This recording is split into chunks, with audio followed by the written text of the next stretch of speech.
Baik, selamat pagi. Salam sejahtera bagi kita semuanya. Yang kami hormati Bapak dan Ibu dosen pengampu, Ibu Erni Rukmana SGZ MSI, Bapak Muhammad Edwin Fransiari MKM, Ibu Nila Reswari Haryana SGZ MSI, dan Ibu Risti Rosmiati SGZ MSI, dan teman-teman yang kami sayangi. Adapun pada pagi hari ini, kami kelompok 12 akan mempresentasikan tugas kasus diabetes mellitus tipe 2 dan dislipidemia. Adapun anggota kelompok dari kelompok 12 ini yaitu Hervi Fadiahaya, Natasha Panimanurung, Puan Inaya Indira, Putri Lutfia Effendi, dan Triputri. Selanjutnya berikut adalah daftar isi. Kemudian gambaran kasus. Baiklah, untuk bab 1 pengkajian data akan saya serahkan kepada rekan saya. Baik, terima kasih. Yang pertama ada screening gizi. Screening gizi dilakukan pada pasien Nyonya R pada tanggal 25 Oktober 2023 dengan menggunakan formulir Malnutrition Universal Screening Tools atau MAS. Pasien mendapatkan skor 0. Berdasarkan jumlah skor tersebut, dapat diketahui bahwa resiko pasien mengalami malnutrisi berada tingkat resiko rendah. Dapat disimpulkan bahwa pasien memiliki resiko rendah malnutrisi dikarenakan hasil screening gizi pasien memperoleh nilai 0, namun screening gizi harus dilakukan setiap 7 hari. Selanjutnya ada antropometri. Hasil pengukuran antropometri pada tanggal 25 Oktober 2023 menunjukkan hasil sebagai berikut. Yang pertama ada Lila sebesar 43 cm, berat badan 1 bulan terakhir sebesar 115 kg, tinggi badan 168 cm, estimasi berat badan dengan Lila, di sini kami menggunakan perkiraan berat badan formula Prandtl, didapatkan hasil 118,5 kg. Lalu ada selanjutnya ada status gizi persentila, didapatkan hasil 144% kilogram. Lalu ada BBI atau berat badan ideal sebesar 59,2 kg. Dapat disimpulkan bahwa berdasarkan hasil pengukuran di atas, status gizi pasien tergolong ke dalam obesitas, yaitu memiliki persentil 144%, sedangkan nilai normalnya yaitu 85 sampai 110%. Selanjutnya ada biokimia. Berikut pemeriksaan laboratorium pada tanggal 25 Oktober 2023 menghasilkan data sebagai berikut. Dapat disimpulkan bahwa berdasarkan hasil pemeriksaan biokimia di atas, tingginya kadar glukosa darah sewaktu yaitu 300 mg per dl dan glukosa darah puasa 302 mg per dl berhubungan dengan penyakit diabetes mellitus tipe 2 yang dialami pasien. Lalu tingginya kadar kolesterol total sebesar 254,6 mg per dl dan LDL 195 mg per dl, serta rendahnya kadar HDL yaitu 42 mg per dl dan trigliserida 111 mg per dl berhubungan dengan dislipidemia yang dialami pasien. Selanjutnya ada hasil pemeriksaan fisik atau klinis pasien pada tanggal 25 Oktober 2023 menghasilkan data sebagai berikut. Yang pertama ada hasil pemeriksaan klinis, yang kedua tabel hasil pemeriksaan fisik. Nah, berdasarkan pemeriksaan fisik dan klinis, beberapa temuan penting telah diidentifikasi. Pasien memiliki tekanan darah tinggi yang berhubungan dengan gejala sesak nafas dan nyeri dada yang dialami. Selain itu, pasien memiliki respiratory rate atau laju pernapasan yang tinggi, menunjukkan bahwa tubuh pasien berusaha mendapatkan lebih banyak oksigen. Hal ini sejalan dengan gejala batuk dan sesak nafas yang juga dialami pasien. Lalu denyut nadi yang tinggi juga terdeteksi yang berhubungan dengan tekanan darah tinggi dan sesak nafas. Sesak nafas, nyeri dada, dan batuk juga berhubungan dengan penyakit dislipidemia yang didiagnosa dokter. Sementara itu, suhu tubuh pasien berada dalam kisaran normal yang menunjukkan tidak ada indikasi demam, dan pasien juga tidak ada penurunan nafsu makan. Selanjutnya ada riwayat makan. Yang pertama ada asupan makan. Berikut dalam bentuk data kualitatif. Sebelum masuk rumah sakit, pasien memiliki kebiasaan pola makan yang melewatkan sarapan, namun pasien menggantinya dengan makan siang dalam porsi yang besar. Asupan makan pasien dihitung dengan metode recall 24 jam yang dilakukan pada tanggal 25 Oktober 2023 dengan makanan yang dikonsumsi pasien untuk sarapan, yaitu 2 piring nasi putih, telur bumbu kuning, sayur manis sawi putih, dan jeruk. Lalu untuk cemilan pagi, pasien mengonsumsi 1 porsi pepaya. Untuk makan siangnya, pasien mengonsumsi 2 piring nasi putih, ayam semur, tempe bumbu kalasan, dan sayur tumis yang terdiri dari brokoli, wortel, dan tomat. Lalu sebagai cemilan sore, pasien mengonsumsi risol dan 2 buah roti manis. Untuk makan malam, pasien mengonsumsi 2 piring nasi putih, ikan tongkol sambal, dan sayuran sop yang ditambahkan dengan bakso dan tahu. Pasien selalu menghabiskan makanan tanpa ada sisa. Lalu dalam bentuk kuantitatif, berikut hasil asupan total energi. Dapat disimpulkan bahwa asupan energi yang diperoleh pasien sangat besar dari kebutuhan pasien, yaitu 1.960 kalori. Untuk pemenuhan kebutuhan asupan protein juga sangat berlebih, yaitu 87,9 gram. Begitu juga dengan lemak dan karbohidrat yang sangat berlebih, yaitu 44,8 gram dan 306,6 gram. Hal tersebut berkaitan dengan pola konsumsi serta porsi makan pasien yang masih salah.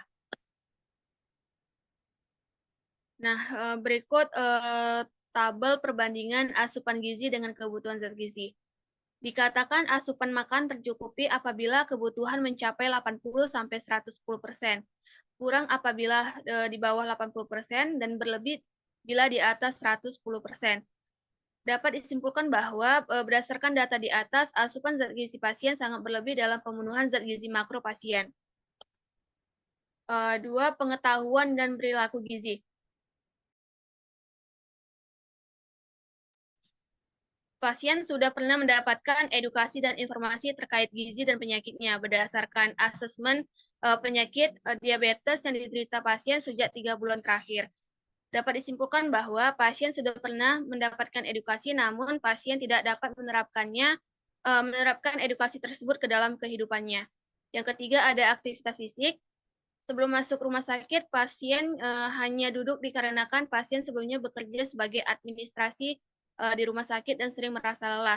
Dapat disimpulkan bahwa aktivitas fisik pasien sebelum masuk rumah sakit tergolong ringan yang hanya duduk dan mudah merasa lelah. Lalu ada ketersediaan makanan. Ketersediaan makanan di lingkungan tempat tinggal pasien memadai dan mudah dijangkau. Dapat disimpulkan bahwa pasien tidak mengalami kesulitan dalam mendapatkan bahan pangan untuk diolah dan memenuhi zat gizinya. Lalu kemampuan pasien dalam menerima makanan. Berdasarkan asesmen pada tanggal 25 Oktober 2023, pasien memiliki alergi terhadap makanan, yaitu ayam. Namun pasien tidak memiliki kesulitan makan dan tidak ada penurunan nafsu makan serta makanan selalu habis dikonsumsi. Lalu selanjutnya ada pemenuhan zat gizi. Di sini kami menghitung menggunakan perumusan dari Perkeni 2021. Yang pertama ada perhitungan kebutuhan pasien atau BMR. Di sini didapatkan hasil sebesar 1.480 kalori per hari. Lalu ada koreksi usia. Kebutuhan kalori dikurangi 5% dikarenakan pasien berusia 46 tahun.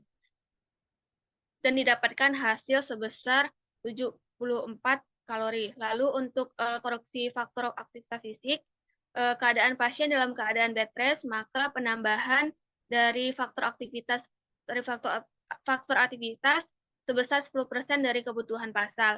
Didapatkan hasil 148 kalori. Lalu pada koreksi faktor stres, terdapat penambahan 10% dari stres metabolik pasien. Didapatlah hasil 148 kalori. Lalu untuk kebutuhan energi total, di sini energi total didapatkan hasil 1.702 kalori, kemudian dikurangi 30% yang disebabkan pasien mengalami obesitas tingkat 2, maka didapatlah hasil 1.191 kalori.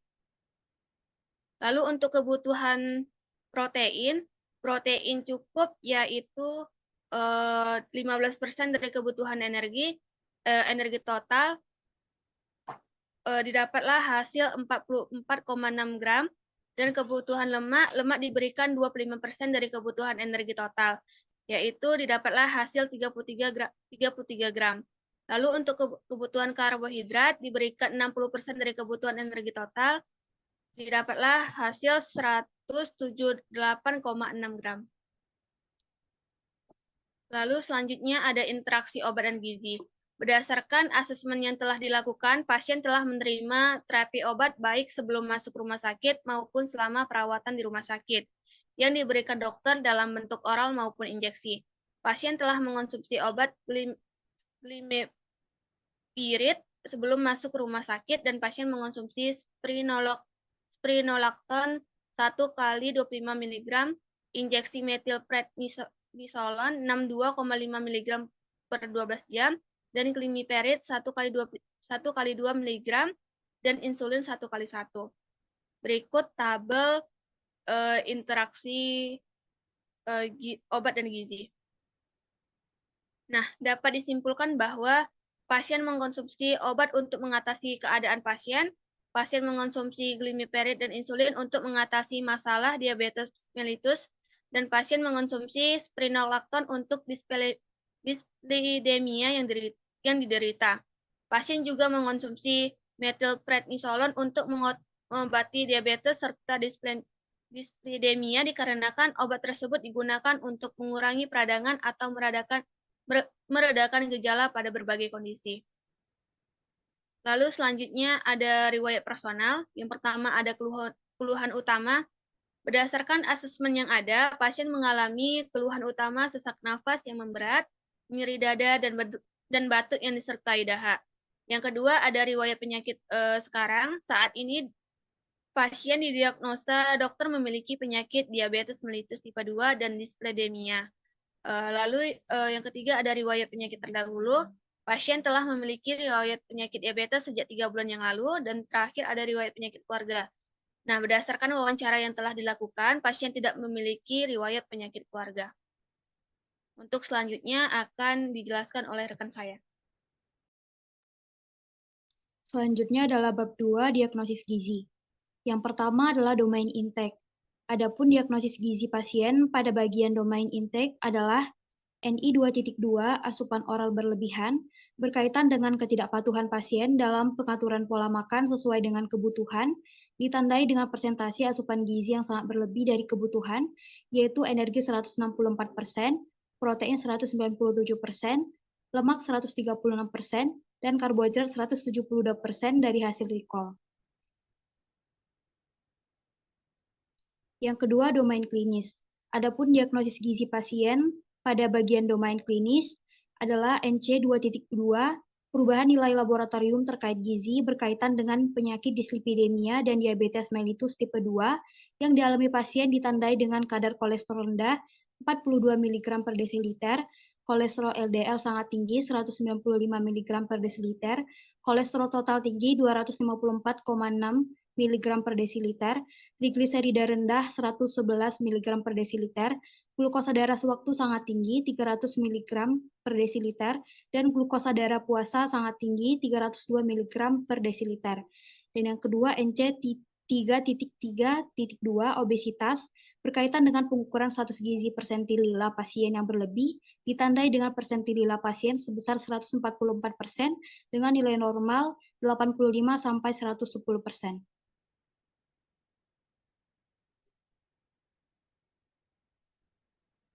Dan yang ketiga adalah domain behavior.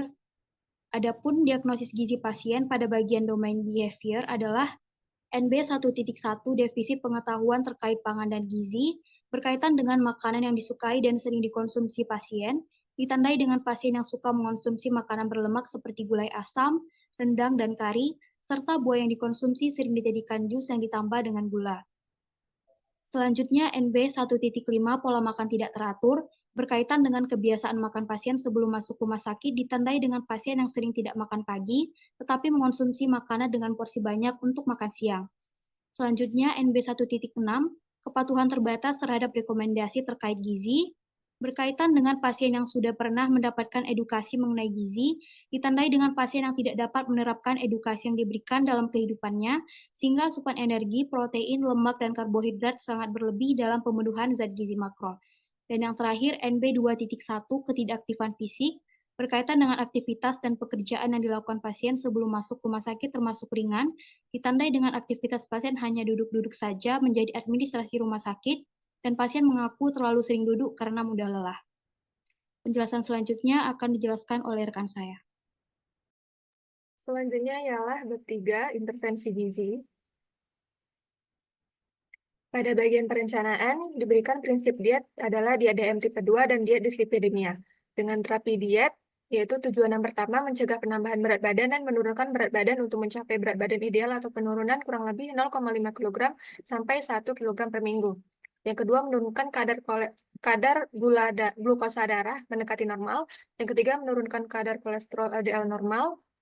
Yang keempat, menurunkan asupan lemak jenuh dan lemak trans, yaitu kurang dari 7%, dan menurunkan asupan kolesterol makanan kurang dari 200 mg per desiliter. Yang kelima, meningkatkan aktivitas fisik pasien. Yang keenam, meningkatkan kualitas hidup pasien. Dan yang ketujuh, membantu upaya medis mencegah komplikasi. Kemudian cara dietnya ialah kebutuhan asupan energi pada pasien sebesar 1.191 kilokalori, protein cukup yaitu 15% dari kebutuhan energi total yaitu sebanyak 44,6 gram, lemak diberikan 25% dari kebutuhan energi total sehari yaitu sebanyak 33 gram, dianjurkan lemak sumber omega 3, omega 6, dan asam oleat.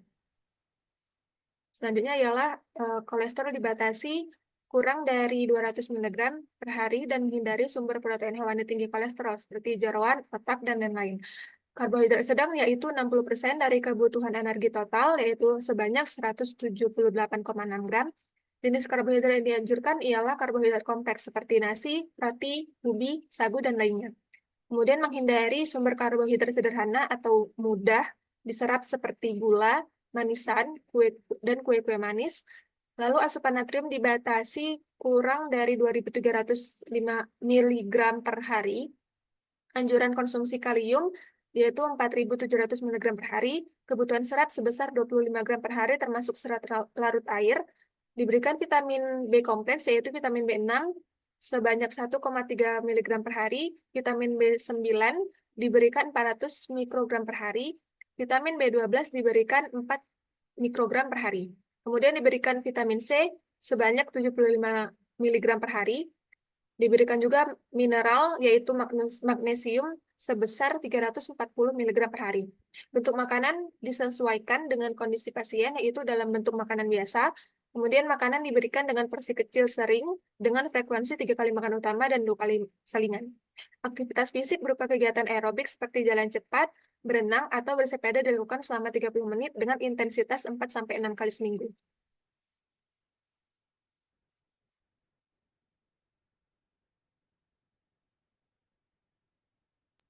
Selanjutnya adalah perencanaan untuk terapi edukasi. Yang pertama, tujuannya agar pasien dan keluarga dapat memahami, mematuhi diet yang diberikan. Yang kedua, agar pasien dan keluarga mengetahui tentang menu yang tepat untuk pasien yang menderita diabetes mellitus tipe 2 dan dislipidemia.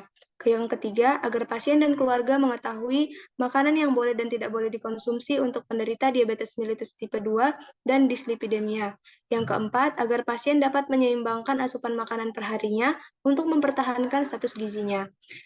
Kemudian sasaran pasien dan keluarga, waktunya kurang lebih 30 menit, metodenya konseling secara langsung di ruang rawat inap, saat ahli gizi mengunjungi kamar untuk dievaluasi, dan alat bantunya yaitu leaflet penyakit DM tipe 2 dan dislipidemia. Selanjutnya, untuk materi yang pertama gambaran umum penyakit DM tipe 2, pengertian, yang kedua pengertian, tujuan, syarat, dan prinsip diet penyakit DM tipe 2, kemudian pengaturan makanan diet untuk menderita DM tipe 2, yaitu pemilihan bahan makanan yang dianjurkan, dihindari, dan dibatasi, kemudian gambaran umum penyakit dislipidemia, kemudian pengertian, tujuan, syarat, dan prinsip diet dislipidemia, yang keenam pengaturan makanan diet untuk penderita dislipidemia, yaitu pemilihan bahan makanan yang dianjurkan, dihindari, dan dibatasi.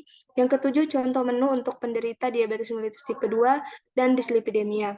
Yang kedelapan, memberikan motivasi kepada keluarga pasien untuk mendukung pasien dan dalam menjalankan pola hidup sehat setelah kembali ke rumah. Yang selanjutnya adalah evaluasi. Yang pertama, pasien dan keluarga dapat menjelaskan kembali bagaimana diet untuk DM tipe 2 dan dislipidemia.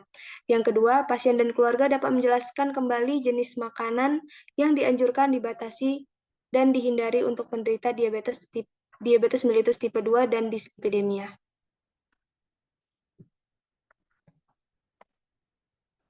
Selanjutnya akan saya serahkan kepada rekan saya. Selanjutnya ialah implementasi. Yang pertama, pemberian makanan dan terapi diet itu sesuai dengan jenis diet yang diberikan adalah diabetes mellitus tipe 2 dan dislipidemia. Dengan jumlah energi cukup sebanyak 1.191 kilokalori, kebutuhan protein cukup yaitu 15% dari kebutuhan energi total sebesar 44,6 gram, kebutuhan lemak cukup yaitu 25% dari kebutuhan energi total sebesar 33 gram, lemak yang diberikan bersumber omega 3, omega 6, dan asam oleat. Dan kebutuhan karbohidrat cukup yaitu 60% dari kebutuhan energi total sebesar 178,6 gram. Yang kedua, diet diberikan melalui oral dalam bentuk makanan biasa. Yang ketiga, pemberian diet dengan prinsip kecil namun sering, diberikan dengan frekuensi 3 kali makan utama dan 2 kali makan selingan. Lalu yang keempat, terapi edukasi. Di sini ditampilkan tabel rencana pemberian zat gizi, baik hari ke-1, hari ke-2, dan hari ke-3 sesuai dengan intervensi diet yang diberikan. Selanjutnya akan dijelaskan oleh rekan saya.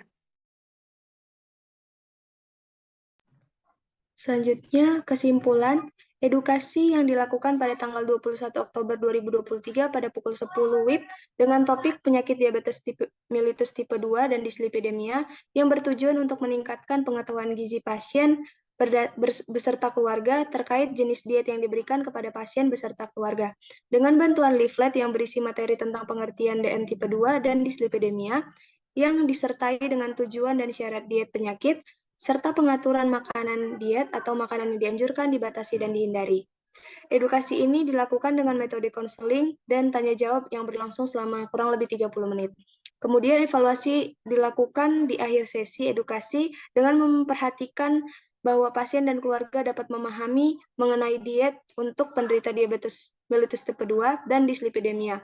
Memperhatikan bahwa pasien dan keluarga mengetahui bagaimana gaya hidup yang baik, memperhatikan bahwa pasien dan keluarga mengetahui jenis makanan yang dianjurkan, dibatasi, dihindari, serta kepatuhan diet pasien.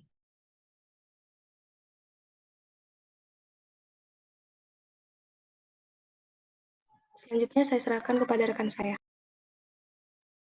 Baik, selanjutnya di sini ada bab 4, monitoring dan evaluasi. Next. Dampak perilaku dan lingkungan terhadap gizi. Dampak perilaku dan lingkungan terhadap gizi dapat dilihat dari tingkat pengetahuan mengenai makanan dan gizi dari pasien. Metode yang dilakukan untuk melihat hal tersebut dari hasil asesmen dan tanya jawab secara langsung dengan pasien mengenai penyakit yang dialami pasien, yaitu diabetes mellitus tipe 2 dan dislipidemia. Setelah dilakukannya tanya jawab, pasien dan keluarga pasien memahami mengenai penyakit yang dialami pasien dan akan berusaha untuk merubah pola hidupnya menjadi lebih sehat. Salah satunya dengan memperhatikan asupan makanan, yaitu memperhatikan makanan dianjurkan, dibatasi, dan dihindari untuk pasien. Pada tabel dampak perilaku dan lingkungan terhadap gizi, yang dimana indikatornya tingkat pengetahuan mengenai makanan dan gizi terhadap penyakit diabetes mellitus tipe 2 dan dislipidemia pada waktu 26 Oktober 2023 pada metode tanya jawab tentang materi pengertian diet, tujuan dan syarat diet, aturan makanan diet atau makanan dianjurkan, dibatasi atau dihindari. Contoh menu yang baik untuk pasien dengan memberikan leaflet materi yang berisi mengenai penyakit diabetes mellitus tipe 2 dan dislipidemia. Di sini pada target pencapaian agar pengetahuan pasien dan keluarga pasien meningkat mengenai jenis penyakit yang dialami dan pengaturan makanan yang baik untuk penderita penyakit diabetes mellitus tipe 2 dan dislipidemia. Next. Selanjutnya, dampak asupan makanan dan zat gizi. Perencanaan asupan makan dan gizi pasien dipantau selama 3 hari, serta rekod yang dilakukan juga 3 kali dalam jangka waktu 3 hari. Kemudian hasil rekod yang didapatkan dibandingkan dengan kebutuhan asupan makanan dan gizi pasien untuk mencari persentase pemenuhan kebutuhan asupan makanan dari gizi pasien. Setelah itu hasil dari persentase tersebut dikategorikan dalam kategori defisit, di mana pada tabel kategori pemenuhan asupan berdasarkan kategori kecukupan gizi, di mana kategori kecukupan gizi kurang lebih dari 60%, keterangannya defisit berat 60-69%, defisit sedang 70-79%, defisit ringan 80-120%, baik lebih dari 120% lebih. Next. Selanjutnya pada tabel rata-rata pemenuhan asupan gizi berdasarkan intervensi, di mana jenis asupan energi pada hari pertama didapatkan 1.191 kilokalori, di hari kedua 1.191 kilokalori, di hari ketiga 1.191 kalori. Jenis asupan pada protein di hari pertama yang didapatkan 44,6 gram, di hari kedua 44,6 gram, di hari ketiga 44,6 gram. Jenis asupan pada lemak di hari pertama didapatkan 33 gram, di hari kedua 33 gram, di hari ketiga 33 gram. Jenis asupan pada protein didapatkan di hari pertama 178,6 gram, di hari kedua 178,6 gram, di hari ketiga 178,6 gram. Dan di mana pada tabel target asupan makanan dan zat gizi pada indikator asupan energi pH 1.2.1, asupan proteinnya pH 1.6.2, asupan lemak pH 1.6.1, asupan karbohidrat pH 1.6.3, di mana pada waktu tanggal 21 sampai 23 Oktober 2023. Metodenya recall 3 kali 24 jam. Target pencapaian asupan makanan pasien mencapai 80-120% dari total kebutuhan zat gizi. Next. Selanjutnya, dampak terhadap biokimia terkait gizi. Perkembangan pemeriksaan biokimia pasien dari awal masuk rumah sakit pada tanggal 20 Oktober 2023 akan dilakukan sesuai waktu paru atau sesuai rekomendasi dokter, di mana pada tabel target perkembangan biokimia pasien. Next.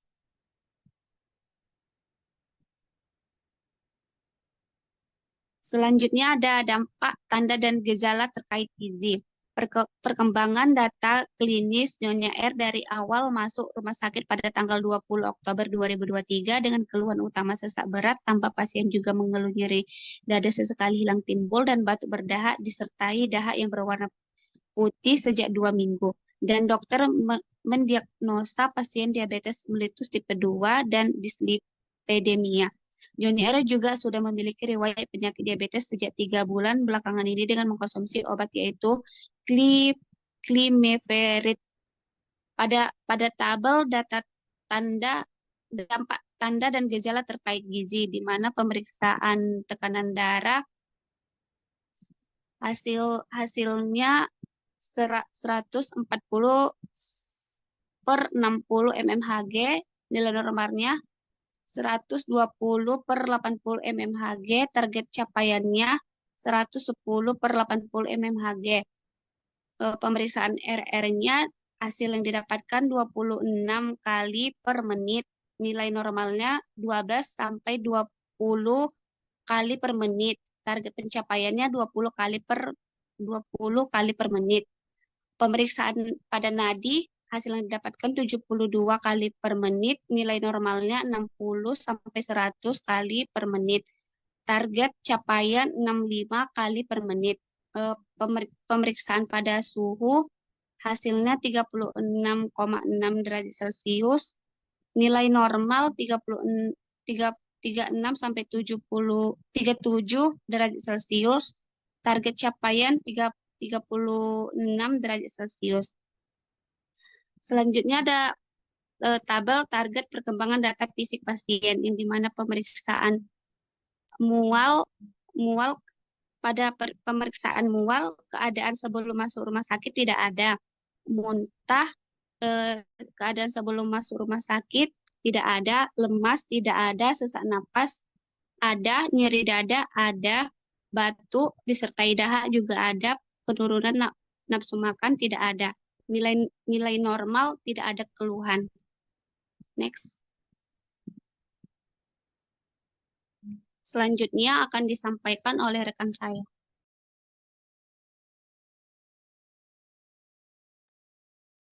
Baik, selanjutnya ada bab 5 pembahasan. Yang pertama, analisis screening dan antropometri. Screening gizi merupakan proses penting dalam identifikasi cepat dan tepat terhadap adanya malnutrisi yang mungkin disebabkan oleh penyakit pasien baru. Pada pasien Nyonya R, screening gizi dilakukan menggunakan formulir Malnutrition Universal Screening Tool atau MAS.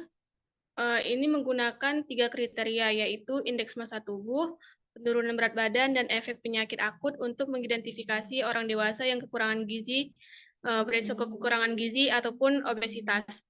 Nah, dari hasil screening tersebut, pasien Nyonya R mendapatkan skor 0 yang menunjukkan bahwa resikonya tergolong rendah. Lalu untuk analisis antropometri, berdasarkan hasil pengukuran antropometri, pasien Nyonya R memiliki lingkar lengan atas atau lila sebesar 43 cm dan tinggi badan 168 cm. Dengan menggunakan persentil lila, diperkirakan berat badan Nyonya R adalah 118,5 kg. Status gizi pasien berdasarkan lila adalah 144%, yang menunjukkan bahwa pasien Nyonya R tergolong dalam kategori obesitas. Nah, dengan demikian, hasil screening gizi dan pengukuran antropometri ini sangat penting dalam menentukan langkah selanjutnya dalam perawatan gizi pasien Nyonya R. Lalu untuk selanjutnya akan dijelaskan oleh rekan saya. Selanjutnya adalah analisis dokter. Analisis dokter adalah penemuan suatu penyakit oleh dokter yang dilihat berdasarkan gejala-gejala yang muncul pada pasien untuk menentukan tindakan medis yang tepat dalam mengatasi penyakit tersebut. Proses diagnosis diawali dengan anamnesa, yaitu wawancara yang dilakukan dokter pada pasien untuk mendapat keterangan mengenai keluhan dan penyakit yang diderita pasien. Setelah dilakukan anamnesa, selanjutnya dilakukan pemeriksaan fisik kepada pasien. Hasil dari anamnesa dan pemeriksaan fisik akan menentukan hasil diagnosis. Nyonya R didiagnosa oleh dokter memiliki penyakit diabetes mellitus tipe 2 dan dislipidemia. Diabetes mellitus adalah penyakit metabolik yang ditandai dengan tingginya kadar glukosa darah atau hiperglikemia sebagai akibat dari kekurangan sekresi insulin, gangguan aktivitas insulin, atau keduanya. Faktor risiko yang berkontribusi terhadap diabetes mellitus tipe 2 meliputi kelebihan berat badan atau obesitas, pola makanan tidak sehat atau tinggi gula dan lemak, kurangnya aktivitas fisik, faktor genetik, dan penuaan. Patofisiologi awal penyakit diabetes mellitus tipe 2 adalah kadar insulin yang dihasilkan dirusak oleh resistensi insulin di jaringan perifer. Selanjutnya, dari data antropometri, Nyonya R mengalami obesitas tingkat berat dan menurut data biokimia pada pemeriksaan laboratorium, Nyonya R memiliki glukosa darah sewaktu sangat tinggi atau 300 mg per desiliter dan glukosa darah puasa sangat tinggi atau 302 mg per desiliter yang melebihi dari batas normal. Dalam hal ini, Nyonya R mengalami hiperglikemia atau mengalami peningkatan kadar glukosa darah yang berhubungan dengan penyakit diabetes mellitus tipe 2. Kebiasaan makan Nyonya R adalah sering tidak makan pagi, tetapi mengonsumsi makanan dengan porsi banyak untuk makan siang. Nyonya R juga suka mengonsumsi makanan berlemak dan buah yang dikonsumsi sering dijadikan jus yang ditambah dengan gula. Untuk aktivitas yang dilakukan Nyonya R, termasuk ringan, yaitu hanya beraktivitas duduk-duduk saja menjadi administrasi rumah sakit. Hal ini berhubungan dengan faktor risiko yang berkontribusi, sehingga dokter mendiagnosa Nyonya R memiliki penyakit diabetes mellitus tipe 2 sejak 3 bulan yang lalu. Selanjutnya,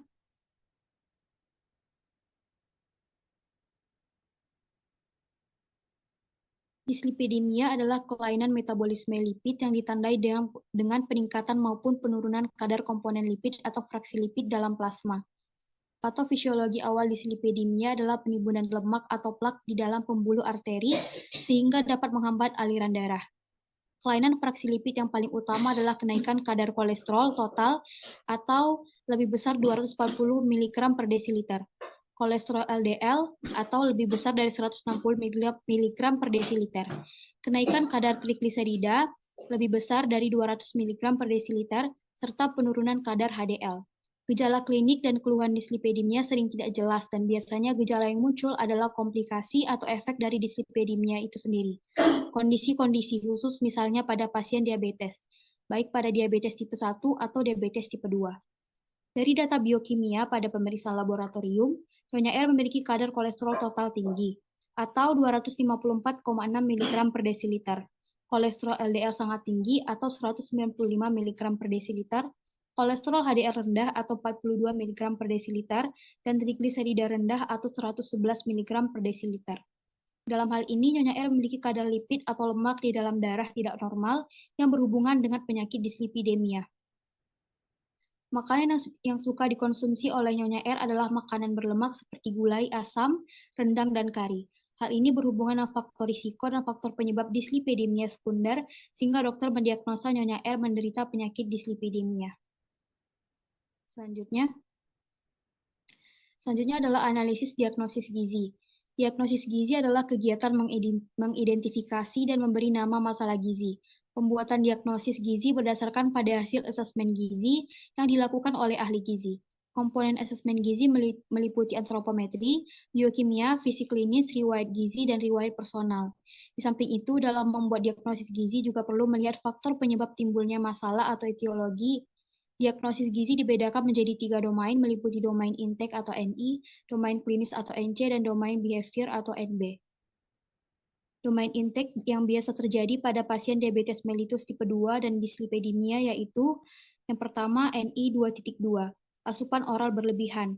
Domain klinis yang biasa terjadi pada pasien diabetes mellitus tipe 2 dan dislipidemia yaitu yang pertama NC 2.2, perubahan nilai laboratorium terkait gizi, dan yang kedua NC 3.3.2, obesitas.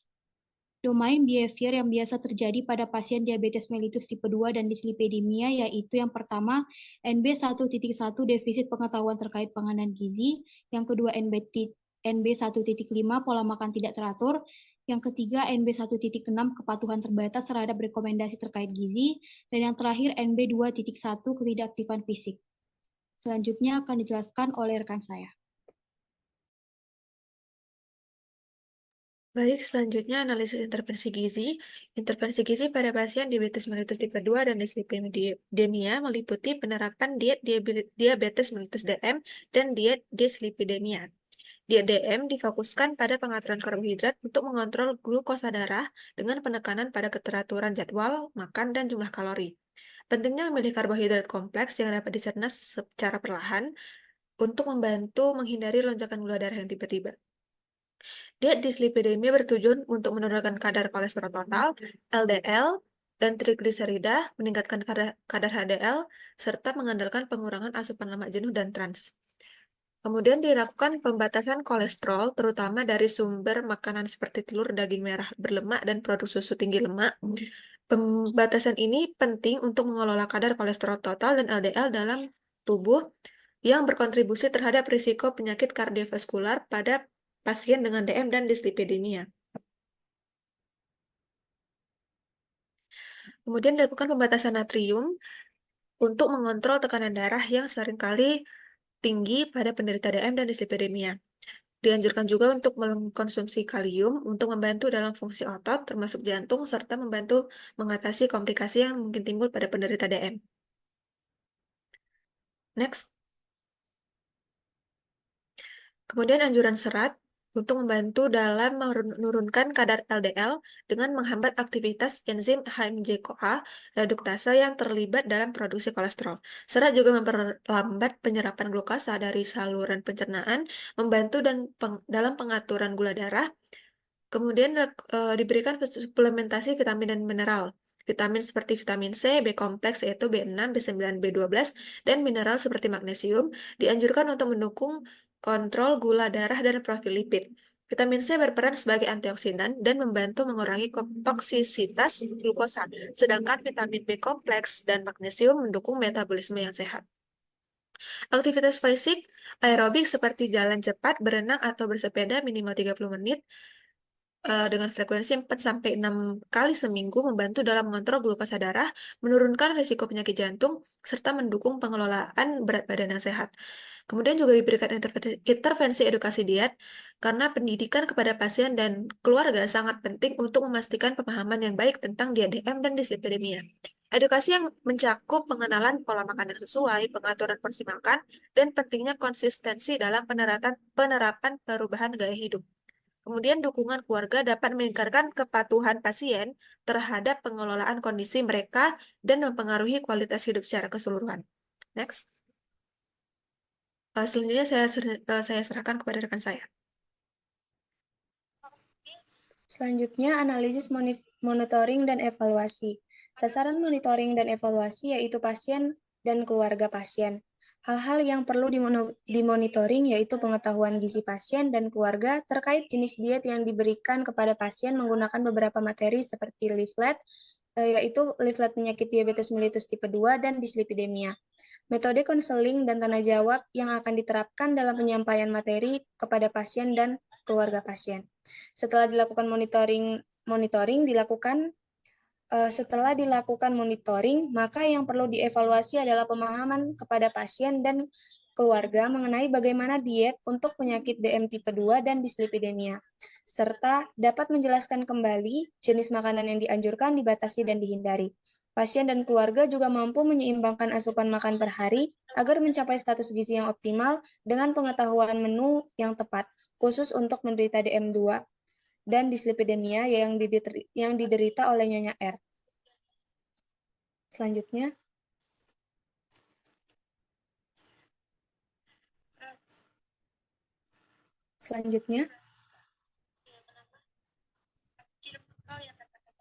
saya serahkan kepada rekan saya. Baiklah, dari kasus yang kami dapat disimpulkan bahwa Nyonya R berusia 46 tahun datang ke rumah sakit USU pada tanggal 20 Oktober 2023. Dari data antrometri diketahui bahwa Nyonya R memiliki berat badan 115 atau 1 bulan terakhir dengan tinggi badan 168 cm, nilainya 43 cm. Nyonya R masuk ke rumah sakit dengan keluhan utama yaitu sesak berat. Pasien juga mengeluh nyeri dada sesekali hilang timbul dan batuk berdahak disertai dahak yang berwarna putih sejak 2 minggu. Suhu tubuhnya 36,6 derajat Celcius, tekanan darah 140 per 90 mmHg, nadi 72 kali per menit. RR 26 kali per menit. Nyonya R diagnosa medis yaitu diabetes mellitus tipe 2 dan dislipidemia. Status gizi Nyonya R berada pada kategori obesitas dengan IMT 40,75 kilo per meter kubik. Selama intervensi, Nyonya R diberikan diet diabetes mellitus tipe 2 dan dislipidemia. Diet yang disesuaikan kepada pasien adalah makanan yang diberikan sesuai dengan keadaan pasien, yaitu dalam bentuk makanan biasa dengan porsi kecil, tetapi sering dengan frekuensi 3 kali makan utama dan 2 kali selingan. Pemberian edukasi gizi pun dilaksanakan dengan sasaran pasien dan keluarga pasien dengan metode konseling ataupun tanya jawab selama 30 menit menggunakan media leaflet diet diabetes mellitus tipe 2 dan diet dislipidemia. Dilakukannya terapi edukasi ini bertujuan agar pasien dan keluarga pasien mengetahui dan mematuhi diet yang diberikan dan mengetahui tentang menu yang tepat untuk pasien, mengetahui makanan yang boleh dan tidak boleh dikonsumsi untuk pasien dan dapat menyimbangkan asupan makanan per harinya untuk mempertahankan status gizi yang optimal.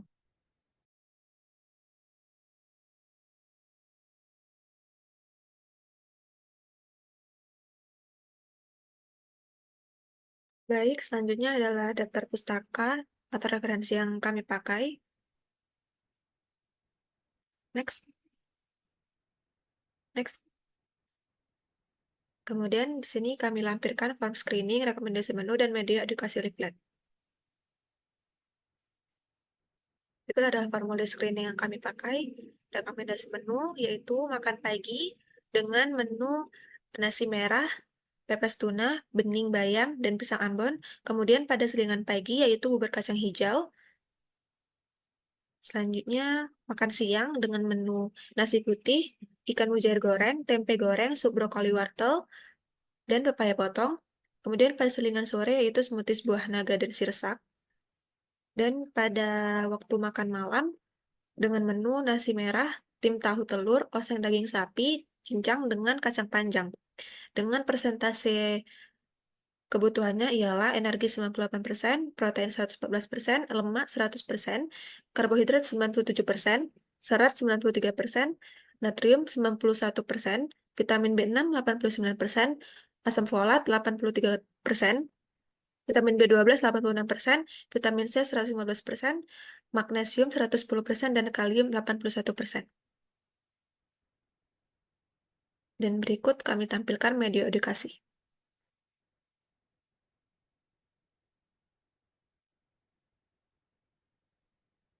Baik, saya serahkan kepada moderator. Baiklah, demikian presentasi yang dapat kami sampaikan. Kami mohon maaf atas kekurangan yang kami sampaikan. Demikian presentasi kami pada pagi hari ini. Sekian dan terima kasih.